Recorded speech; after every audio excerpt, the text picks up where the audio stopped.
নমস্কার viewers, north east taxi service থেকে আবারও চলে আসলাম আর একটা নতুন ট্যাক্সি নিয়ে। তো গাইস, এটা হচ্ছে একটা 7 সিটার ট্যাক্সি, যেরকম ইনোভা সেরকমই একটা 7 সিটার মারুতির আর্টিগা, এটাও 7 সিটার।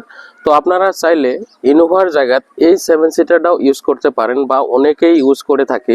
আপনারাও চান যদি এই আর্টিগা নিয়ে নর্থ ইস্টের যে কোনো জায়গায় ঘুরে আসবেন, এবং যারা টাকা কম বেশি কমের মধ্যে যারা ঘুরতে চান, ইনোভা ট্যাক্সিটা হচ্ছে একটু ভিআইপি ট্যাক্সি।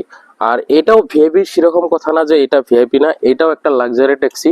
তো আপনারা চাইলে এই ট্যাক্সিটাও নিয়ে নর্থ ইস্টের যে কোনো জায়গায় ভ্রমণ করতে পারবেন, এবং ইনোভার থেকে সামথিং কিছু টাকা কম নিয়ে আপনারা নর্থ ইস্টের যে কোনো জায়গায় ভ্রমণ করতে পারবেন। অনেকেরই স্বপ্ন লাক্সারি ট্যাক্সি নিয়ে নর্থ ইস্ট দর্শন করা, অনেকেরই স্বপ্ন কম টাকার মধ্যে 6-7 জন একটা ট্যাক্সি হায়ার করে নর্থ ইস্ট দর্শন করা। তো আপনারা যদি চান ইনোভার মতো ফিল করে এই লাক্সারি ট্যাক্সিটা নিয়ে নর্থ ইস্টের যে কোনো জায়গায় খুব আরামে ঘুরতে পারবেন। তো যারা যারা এরকম ট্যাক্সি নিয়ে নর্থ ইস্ট ঘুরতে চান তারা আমার ডেসক্রিপশনে দেওয়া নাম্বারে কন্ট্যাক্ট করেন। তো আজকের ভিডিও আমার এই তৈরি রইল, আবারও দেখা হবে আরও অন্য নতুন ভিডিওর সাথে।